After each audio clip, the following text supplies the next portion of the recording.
tenemos con nosotros a Emil Cabrera Costa para hablar sobre el tema fundamental, la caída del antiguo régimen o feudalismo. Gracias, Emil, por acompañarnos. Para empezar, la primera pregunta es, ¿qué es el antiguo régimen o entrevistador o personas?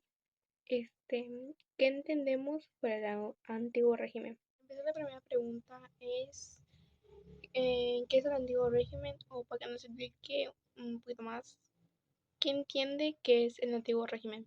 Gracias por explicarnos un poquito de qué era el antiguo régimen. Ahora la siguiente pregunta es ¿cómo estaba organizada la sociedad en esa época? La tercera pregunta es ¿qué factores provocaron la caída del antiguo régimen? La cuarta pregunta es ¿podemos decir que la Revolución Francesa fue el momento clave? La quinta pregunta es, ¿cuáles fueron las principales consecuencias de este proceso del feudalismo? Y ya para finalizar la entrevista, ¿por qué es importante estudiar la caída del antiguo régimen? Muchas gracias, Emir, por su tiempo y su explicación. La caída del antiguo régimen y el sistema feudal. Transformaciones estructurales hacia la modernidad. La caída del antiguo régimen constituye uno de los procesos históricos más trascendentales en la conformación del mundo moderno. Este sistema, que dominó Europa entre los siglos XVI y XVIII, se sustentaba en una monarquía de carácter absoluto, una sociedad estamental rígidamente jerarquizada y una economía predominante agraria basada en relaciones señoriales heredadas del feudalismo medieval.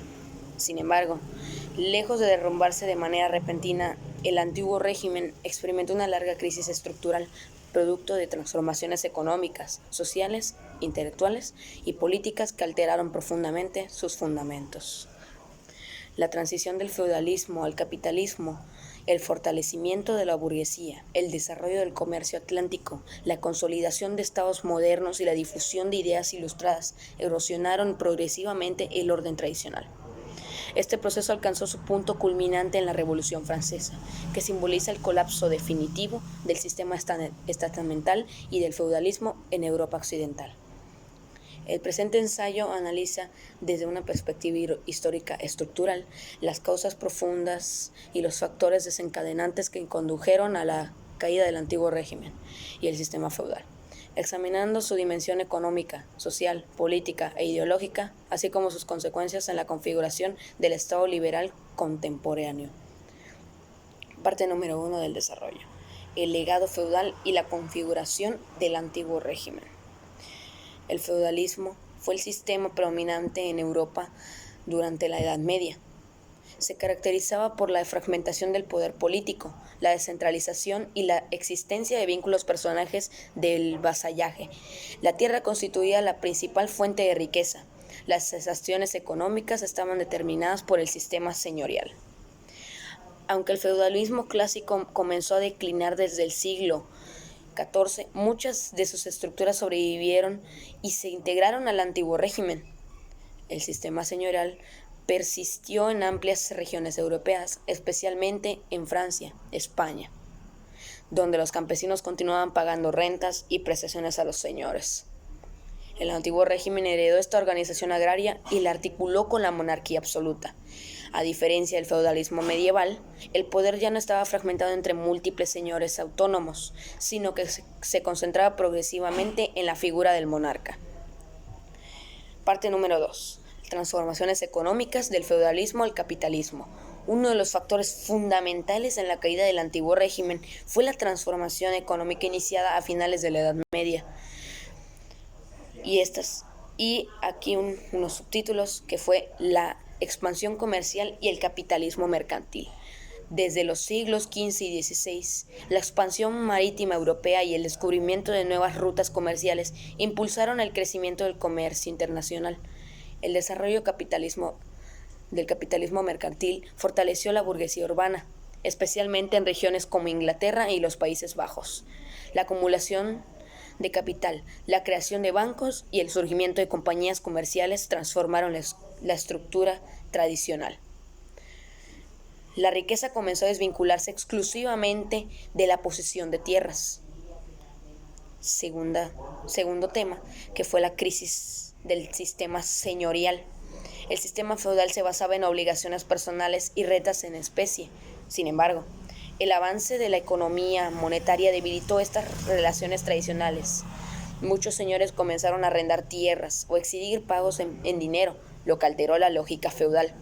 Además del crecimiento demográfico del siglo XVIII, incrementó la presión sobre la tierra, generando conflictos sociales y la crisis de subsistencia. Número 3. La revolución agrícola e industrial. En Inglaterra durante el siglo XVIII, la revolución agrícola mejoró su productividad mediante nuevas técnicas y cercamientos. Esto liberó mano de obra rural que posteriormente se integraría en la revolución industrial. La transición hacia una economía industrial marcó el golpe definitivo a la estructura económica feudal, basada en la autosuficiencia agraria. Parte número 3. Las transformaciones sociales. El ascenso de la burguesía. La sociedad del antiguo régimen se organizaba en estamentos cerrados: nobleza, clero y tercer estado. Esta estructura estaba basada en el nacimiento y el privilegio. Sin embargo, el crecimiento del comercio y las finanzas fortaleció a la burguesía, que acumuló poder económico pero carecía de influencia política proporcional. Esta contradicción generó tensiones profundas. La burguesía comenzó a cuestionar los privilegios fiscales y jurídicos de la nobleza y el clero. Exigía igualdad ante la ley y participación política. En este contexto, la estructura estamental comenzó a percibirse como un obstáculo para el desarrollo económico y la movilidad social. Número 4. La crisis política del absolutismo. El absolutismo monárquico representaba la forma política del antiguo régimen. Reyes como el Luis XIV consolidaron un modelo de centralización extrema del poder. Sin embargo, este modelo enfrentó las siguientes dificultades, que fue la crisis fiscal, que fueron las guerras constantes que generaron enormes deudas estatales. Fue también la ineficiencia administrativa, que fue la extensión fiscal de los testamentos privilegiados que limitaba la capacidad recaudatoria. La deslegitimación ideológica. Las nuevas corrientes intelectuales cuestionaron el derecho divino. En Francia, el colapso financiero del Estado obligó a Luis XIV a convocar a los Estados Generales en 1789, desencadenando la Revolución. Número 5. La Ilustración y la crisis ideológica. El siglo XVIII estuvo marcado por el pensamiento ilustrado.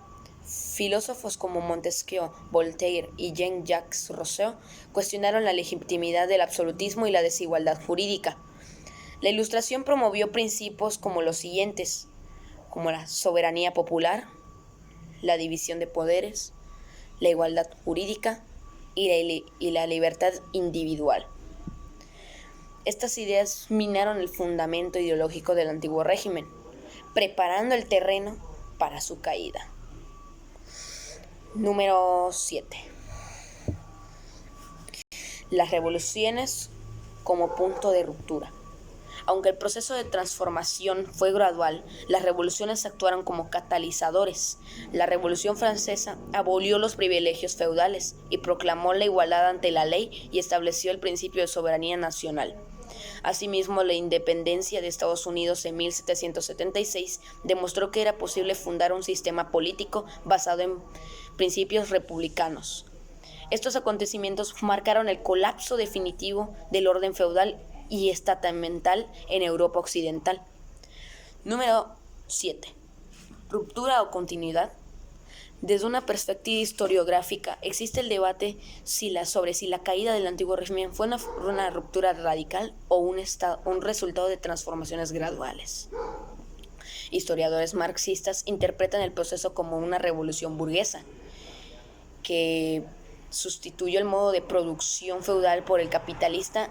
En cambio, otros enfoques destacan la continuidad de ciertas élites y estructuras.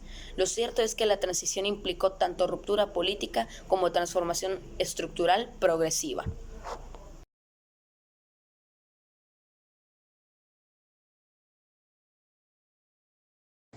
Rar.